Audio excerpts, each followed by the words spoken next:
First up is a close-range lightweight build. That can be scary, but not as much as what I'm currently piloting. An AC that needs no introduction, but I will give it anyway. Nineball Seraph, the ultimate form of a final boss that I'm sure you've heard of in some shape or form. And even though I've recreated all the other 9-ball ACs in this game, Seraph took the longest. I've made a few versions and none of them quite satisfied my expectation. Hopefully this will be the one that does it though. It's difficult too. I'll go into more detail during the build breakdown, but the original AC just has so many weapons, you have to pick and choose. Oh, I'm so glad you missed the kick as well, but if you had stagger extended me with the Zimmerman and hit me with the laser blade, I would not have survived that. I really wish my AC can transform like the original Seraph. Ooh, I got you mid-charged attack with mine. That'll do it. Yeah, I've said it a few times now, but why From Software? Why can't we use ACs that have the ability to transform? It's been a concept around the Armored Core series since the very beginning, at least for the enemies to have access to, but not us, sadly. Even if it's only strictly for aesthetic purposes, because I know some people said like, well, there's so many different parts, how is that going to affect the compatibility? I mean, there are other games that have done that with no problem, like the Transformers War for Cybertron series. You could literally make your own Transformer, and it had a preset alt mode dedicated regardless of what custom parts you use. They could do something very similar. Wow, that was one melee clash and a half right there. Good game. So glad you didn't hit me first, though. This is one of the scariest looking tetrapods I've ever seen. Second only to my Headless Horseman build, of course. That was such a fun video to make. I do want to make more like that, but it was just so much work, especially having the narrative portions blend in with the gameplay. Oh, just lining up the scenario was so annoying. I don't want to get kicked or stunned long enough for you to rev up that chainsaw. Glad my missiles are landing. So hard to watch when you launch the coral missiles and they just decide to ignore the target completely. But that doesn't seem to be the... I got greedy for the charged attack. What can I say? I like to live on the edge sometimes. I almost did. I was a second away from becoming shredded cheese. Oh, the chainsaw is always terrifying to see in action. Even though the likelihood of getting hit by the charged attack is very low, especially compared to other melee options, like even the pile bunker, for example. But once the chainsaw's in motion and they're close enough, it's game over. I'm gonna keep my distance. I don't want to take any chances this time. Granted, you are still applying enough pressure. I don't know why I went for the kick. It was way too weird of an angle. And to be fair, your miniguns are doing enough work that I don't even think you need the melee punish. No, no, no, not again, please. Alright, the order of operations worked in my favor. Had you been close enough to hit me with the assault armor first, you probably would have had it. For sure. That chainsaw was revved up and ready to go.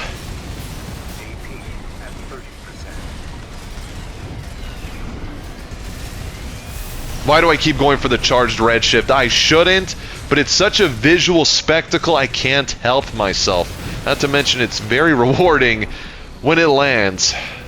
Good games though. Like I said, even though you didn't hit me with the melee punish, you still got me pretty low. A Shrieker build. You don't see as many nowadays in ranked PvP.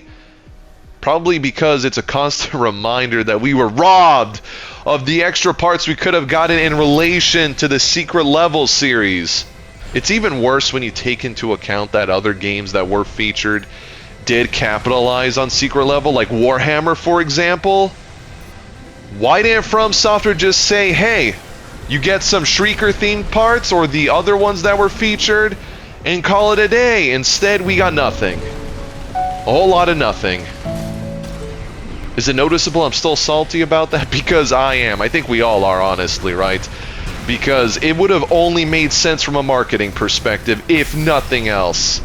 I mean, don't get me wrong, I know a few people who purchased Armored Core 6 just because of Secret Level, so it was successful in that respect, but at the same time, imagine their disappointment when they realized none of the ACs featured are in the game. Classic case of expectation versus reality. I got you this time. Ooh, that would be your expansion. As someone who has recreated Shrieker, Pulse Armor wouldn't make a whole lot of sense. Because no matter what frame parts you settle on, a Shrieker build is always going to be super fragile, even with the shield. Oh, what a waste. I'm so low. I don't even know if I want to bother with my... I guess I'm so low I have to now. If I could get one charged melee attack off, I think I can turn it around? Oh, I say that as their cell missiles found their mark. Gonna blame that one on being sidetracked. Definitely not because I was staying still long enough in firing stance to allow those missiles to greet me despite their terrible hit rate. Which is funny, those missiles are only as popular as they are because of how frequently you can fire them. They are decent at mid to long range, but at close range, see right there, I could easily avoid them. Oh, I should have dodged that. I was so focused on trying to build up the stagger meter. Almost forgot you had that for a second. That would have been pretty bad. Oh, good block, but I still managed to build up some stagger meter. Why does it feel like I should have staggered you at least 3 times by now? That shield is doing its job. Not to mention your maneuverability. Come on, I just need something to land here. That'll do it. Wait, I thought you blocked that. How come the damage registered? I'm not going to question it, but leave it to my missiles to finish you.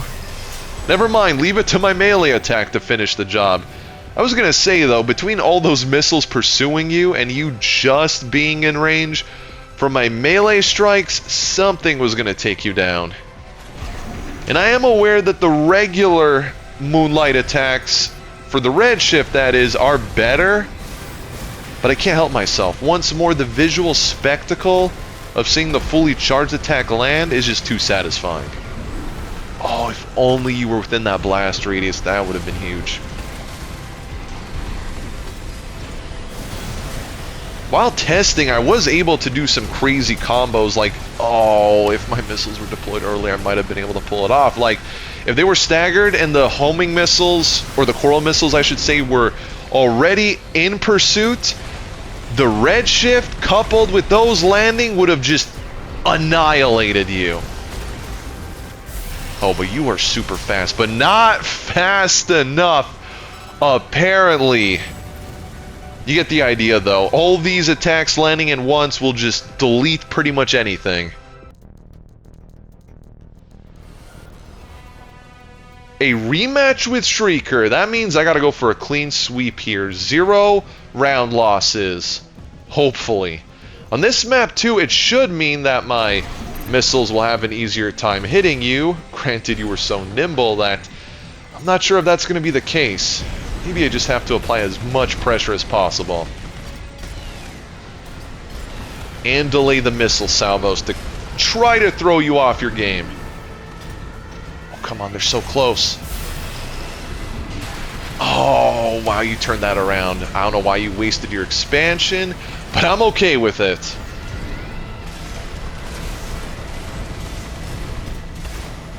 I see you're going more for the blade attacks this time. Not sure how I feel about that. Alright. You blocked the kick this time. Nicely done. Let the coral missiles say hi to you. They just want to make contact. Can't you see they're exploding with excitement? Ah, between your evasiveness and that shield, I don't think any of my ranged attacks are going to hit you. Unless I time it like that, apparently. Which is surprising because up till that moment, all the other times I launched my missiles, they were super aggressive in tracking, and you still found a way to avoid them. I'm not sure how to reliably hit with these, seriously. It's a matter of positioning and timing the salvo. I want to make it where I can hit them as they're about to be staggered, but I can't afford that luxury. You're blocking all my attacks. I just need to go all in. Or my missiles will decide to completely change their mind and go elsewhere.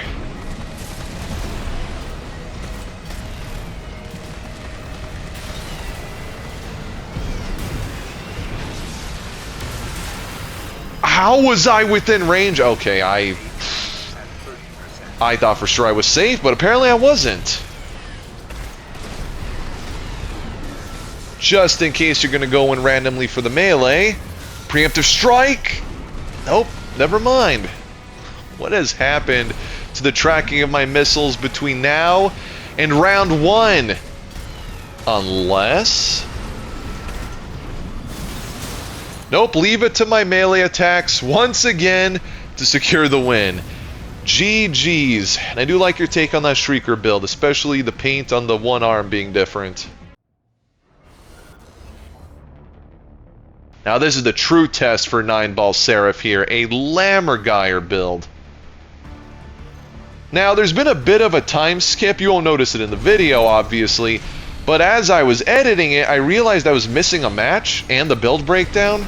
Not sure what happened, so I'm back here in AC6 to record this match and make sure the video goes out sooner than later, but I'm so excited to go back to my Resident Evil 9 playthrough. That game has been a lot of fun, and wow, after that entire light show, not a single missile decided to hit you. I mean, it is a Lammergeier build. I don't know what else I was expecting. The hover mode speed on that is crazy. And the time you are staggered, I can't capitalize on it. No joke, this Lammergeier build has the best of both worlds. Missiles for range, and bazookas for constant pressure. You're so low, come on. Okay, not enough to finish me off. As long as I avoid the bazookas, I survive this. Okay, no joke, I was fighting the urge to just run the opposite direction at the same time. A Lammergeier build isn't going to care about that. Alright. Good start, good start. It looks like I can casually avoid the bazooka fire. I'm not sure how long I can keep that up for, but so far so good. Are the missiles going to dissipate? They are. Ah, man, that's so hard to watch. No bazooka follow-up. Nice. Probably why I'm still maintaining the damage race here. Did most of the missiles hit the cliff? Oh, wow, that is indeed unfortunate. Now we're neck and neck. Oh, a second sooner, I think those missiles would have landed. I'm trying to also delay the... I knew that bazooka shot was coming. I knew it was coming, and yet I still went in that direction. I can't get over the predictable nature that bazooka shots have. I've said it a couple of times, but when you fire those things, they straight up predict where you're going, and unless you're standing perfectly still in that moment, it's gonna hit you. Then there's proximity detonation, and the game's netcode, of course. There's a lot of variables involved. Oh, come on, can I end it? Oh, just as I was about to. You can't take many more hits like that. Finally, the missiles got tired of my melee weapon stealing the show. Whew, good games. Nineball Seraph is triumphant. As I mentioned earlier, I tried several variants of this build to make sure I properly recreate the final form of Nineball in Armored Core 6, But no matter what, I learned it was going to be a difficult task. It is a custom machine, so I went with the frame parts that looked as close as possible, like I usually do. Same with the weapon choices, even though I had to be super selective, because if you don't know, the original had dual missile launchers, dual machine guns, dual moonlight blades, dual energy rifles, and that is just from the top of my head. I am sure I'm forgetting something. So it was important for me that the arsenal was able to commence hostilities when targets are verified in a variety of ways. If you enjoyed this, please be sure to like the video, leave a comment, and subscribe so you don't miss the next one. And until next time, take care.